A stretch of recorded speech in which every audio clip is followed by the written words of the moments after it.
Yo, what's up mga G? Kamusta ang lahat? Yan, another day, another vlog. Para po sa video natin ngayon is matutuwa yung mga subscriber natin na mahilig sa Tamiya. At saka siguro dapat matuwa na rin yung mga hindi pa mahilig magtamiya dyan Yung mga hindi nagtatamiya, gusto kong matuto na rin kayong magtamiya. Lalong-lalo na yung mga batang 90s dyan na hindi nakaranas maglaro ng Tamiya noon. Yan, it's time para magtamiya ka na siguro. For today's video is gagawin ko na yung DIY Tamiya racetrack. So hindi ko siya matatapos dito sa buong video na to. Ang gagawin ko is part by part. Gagawin natin unti-unti dahil malaki tong racetrack na nakita ko sa YouTube. Yan, pasalamat tayo dito. Yan, sa Japanese na to dahil siya yung nakuha ko ng reference para magawa tong DIY natin dito na racetrack. So napakabait tong Japanese na yan Naglagay siya ng file na pwede nating i-print like this. Yan. Ito na printed to. Ito yung unang part. So dinownload ko na siya. Kailangan ko pagtugtong-dugtungin. And at the same time dito sa video na to, habang ginagawa natin yung racetrack, magmo-modify tayo dito ng Tamiya natin. Like ito, yan. Itong Tamiya natin dito na Jeep is pagagandahin natin. Lalagyan natin siya ng accessories. Titignan natin kung aangas ba tong Tamiya Jeep na to pag nilagyan ko pa siya ng accessories.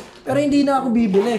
Gagamitin ko lang yung accessories nito ni starter pack. Lilipat natin kay Jeepney. And then yung motor ni Jeepney pabibilisin natin. Siguro aabutin ng 5 part to dahil unti-unti natin yung paggawa doon sa racetrack para maging pulido. So, ano pa bang hinihintay natin? Gawin na natin yan. Hindi muna ako manonood ng One Piece It's Tamiya Day. Let's go!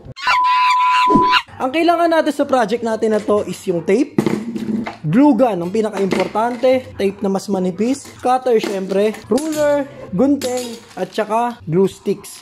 So, umpisa natin dito sa pattern. Gupitin na natin to isa-isa. So, gugupitin natin yung mga excess dito sa may papel para pag binagdugtong-dugtong, yan, kita natin, So, may ginawa yung hapon para mas mapadali tayo dito. Naglagay siya rito na palatandaan, tapos doon natin mismo gugupitin. Yan, tulad nito. Yan, ganyan yung ginawa niya doon. Ginupit niya rito sa gitna. So, gupitin din natin dito. Yan. So, dito din. Yan, kasama to. So, may numbering na rin yan. Nilagyan niya ng 1, 2, 3 yung pagkakasunod-sunod para pag dinikit natin, sakto talaga. So, pagkatapos niyan guys, pwede na natin siyang idugtong dito. Ito yung number 2. Yan. So, tatlong So, tatlong lane pa pala ng racetrack to, kaya talagang mahirap buuin. Tsaka may kalakihan siguro to guys, kasi tatlong lane So, kung makita nyo, ayan, nagdugtong na, Yan, pag ganyan siya. Galing talaga ng mga Hapon sa ganito, So, isang big shout out sa mga Hapon. Yan, the best kayo. So, ayan, second lane. So, dikitan na natin to. Wala akong glue. Dapat glue yung gamit natin dyan Yan. Pero may tape naman tayo. So, okay na to. Itong tape na lang na to. Dito pa isa. And then, dito yung isa. Yon! So, ganun lang. Gupitin lang din natin to. Tapos, dugtong natin to doon sa mga karugtong pa niya. So, gupitin lang natin dito. Yo, gupit na siya. So, gupitin lang din natin dito. Yan. So, dito, ganun lang din. Same lang din dito. So, same lang yan. Gupitin lang din natin to.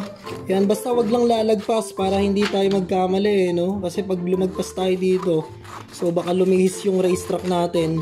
Baka maging iba yung korte. Yon, okay na okay sa alright. Talagang yan, 3 lane yan guys. Kung makikita nyo, 3 lane. Hindi ko alam kung saan ko pa ipapesto tong racetrack na to. Baka sa kwarto ko na lang ilagay. Baka mawalan pa ako ng tutulugan. Kailangan yung itim, huwag niyong tatakpan kung wala kayong glue. Kasi yung itim, dyan natin babakatin yung sa karton. Ang bakat natin to sa karton para yung alam natin kung saan natin ihiwain.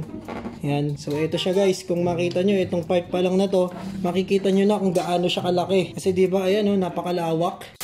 So, ito na yung kalalabasan niya pag napagdugtong-dugtong natin. Ang gara, ang laki. Yan, ito pa lang yung part na yan, Yung paikot pa lang yan. Kailangan natin tong gupitin. Yan, yung may itim na part na yan.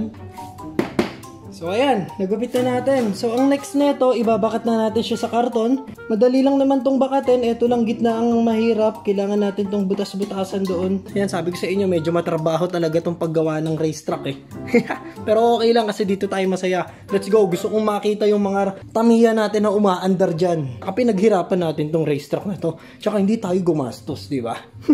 Tikpid vlogs! So guys, ito pa, may problema na naman, So, yung karton na nabili ko is maliliit lang. Hindi ko masya yung 3 lane. Puro ganito pa naman yung size ng karton natin. So, siguro naisip ko, tanggalin ko na yung 3rd lane. 2 lane na lang, guys. 2 lane na lang yung gagawin ko. So, guys, sa part na to, ito yung pinaka-critical din dito. Bawal lumihis yung bawat guhit dahil pag lumihis yan, syempre, mawawala na sa forma. So, Dapat itong papel na to is hindi to gumalaw. So ayan, pagkatapos natin nabakat na natin. So yung gitna, ayan, lagyan lang natin siya ng pattern, no? Yon! So ito na yung unang part. So sa pinakasuksukan is yung 30-35. Yan, pinapaalala ko lang sa inyo guys na hindi to tutorial. Yung pinaka-tutorial, turo ko na lang sa inyo. Ayan yung link sa baba. So ayan guys, natapos ko nang gawin. Yan, ito yung divider natin. Yan yung pinaka-wall. So ikabit na natin doon sa karton.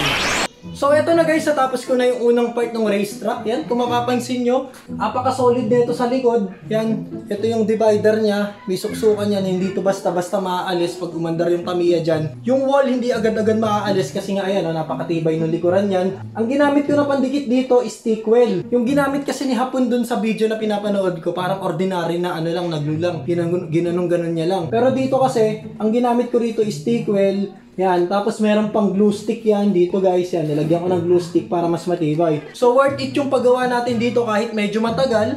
Yan, tsatsagain ko na lang to. So don't forget to like this video para sa susunod siguro pag ginanahan ako tapos na to guys. So gawin na natin yung Tamiya Jeepney, bihisan na natin siya. Yan, paangasin na natin to. Let's go!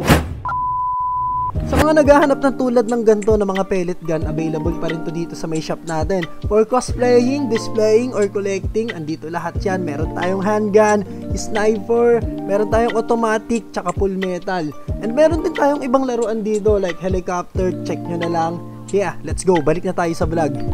So ayan, makalat talaga. Ayan tadan! Yan pa lang po yung ginagawa ko, pero makalat na. Pero tsatsagain ko na yan. Pagtapos ko sa vlog na to, ayan, dire-diretso ko yung gagawin yung racetrack para next vlog, mapanood nyo na. So bihisan natin tong si Jeepney. Yan, si Jeepney, hindi ko talaga nilalabas to sa box kasi maaalikabukan siya. So nakita nyo yung sticker, yan, umaangat-angat na. Ito talaga pangit sa no? Yung may mga pa-curve sa sticker, yan, medyo umaangat na siya pagkatagalan. So parang katulad siya nung iba ko rito na Tamiya. Yan, tulad nito, mga naalikabukan na dahil di naman sila kasya sa box. Yan ako po, ang dumi na nito. Pero etong si Jeepney, pinapanatili ko yung kalinisan niya. Ang kukunin ko na accessories is yan, etong Naki Aero Abante. Tanggalin ko lang yung accessories niya, yung bumper, yan, ililipat natin. Yung hard tire, hindi ko na aalisin. Yung damper set, yan, lagay natin to dito. Tapos kasama na rin to. Eto, tanggalin din natin tong bumper sa likod, lagay natin yung plate. Yan, yung plate dito sa gilid, lagay natin yung plate dito, tsaka dito sa harap, sa likod, lagay natin. Ito yung motor ata nito, stock motor lang. Oo nga, stock motor nga. Ano ba yung motor nito? Tignan ko lang Pero hindi rin naman natin masusubukan agad. Ayan, ito pang racing to. So palitan din natin ng motor siguro. Palitin natin ng motor. Para ang angas ni Jeepney pag na pag nalipat natin to dito.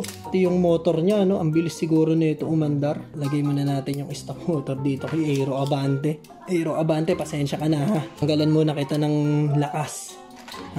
Tama muna yung pagka-pogi mo. Masyado ka ng pogi Tanggalin muna natin yung pagka-maangas mo. Lipat muna natin dito kay Jeepney Boy. Medyo hassle kasi ako sa pag-aalis ng tornilyo ng mga gantong klase ng laruan. Ang liliit kasi nila, tapos pag nalaglag, ang hirap hanapin, ang hirap hawakan, lalo na pag malaki kamay mo. Ano dito? Sakto ba? Siguro dito sa likod. Dito sa likod. Oo nga, dito sa likod. So ayan guys, ilalagay ko na siya dito sa jeep. Sumakto naman, nagkamali lang ako ng pwesto. Dito pala siya sa likuran. So inilagay ko siya rin sa harap So eto na guys, nakabit ko na lahat. Yan, pati yung roller niya dito, na-i-extra ko pa. So ang angas lalo tignan. Yan, tapos yung roller dito, sayang inalis ko pa yung nasa likod. Pwede naman palang nandito lang siya. Tignan nyo Ang ganda sana, di ba? Pero kung sa race yan, di ata uubra na napakaraming roller kasi may timbang doon. Hindi ko alam kung ubra ba sa race tong gantong setup, pero yan, lagay na natin yung takip. Dito ko na malalaman kung uubra nga ba, baka tumama, hindi ko maisara. So ayan na. Teka, ayaw masara. Teka, may kumakalso lang Ayan, so ayun pare, sakto-sakto lang Naku po, ang angas. Bebebeng, ang ganda. Ang ganda. Nasaan yung takip nito? Ang ganda po. Nakikita nyo naman, umangas lalo yung jeepney. FMA chassis, Tamiya Jeepney. Yan, special edition para dito sa atin sa Philippines. Quiapo, Makati, Paranaque. Biyahing Quiapo, Makati, Paranaque. Biyahing Paranaque, Makati, Quiapo. So napakalayo ng ruta, no? Paranaque, Makati, Quiapo. Isang diretso pala to, guys. Okay, ang ganda ng gawa natin dito. Ang angas pala ng jeepney na to pag meron siyang accessories, no? Paanda rin natin. Ayan, kaso wala nga lang yung racetrack. Pero kung ito yung racetrack na ginawa ko, tingnan natin kung sukat. Uy, sakto na sakto. Ayos na ayos talagang angas, pare. Oh, ayos. So okay, sige guys, ito yung jeepney natin na upgraded jeepney. Ayan, nilagyan natin siya na accessories. Inilipat natin yung accessories na Aero Abante. Si Aero Abante, pare, naging kawawa, nahubaran. Dating tagwa 1,1, nagmukhang tagpa 500 pesos na lang nung nawalan siya ng accessories. Ayan, ito yung tagwa 1,1 natin na nabili. Etong ayan, starter pack. Ayan, 1,1. 1,1 siya kasi kompleto na siya. May accessories, kasama na yung bumper, pati yung mga damper. Ayan, may kasama na rin siyang motor na RevTune 2, kaya sulit din yung 1,1 dito. Luka, tignan mo, ang ganda oh. Ang sungit mo talaga, bahala ka dyan. So yun lang guys, maraming salamat sa pagsama dito sa video na to. Don't forget to like, and next video abangan nyo kung magagawa ko na yung racetrack. Let's go!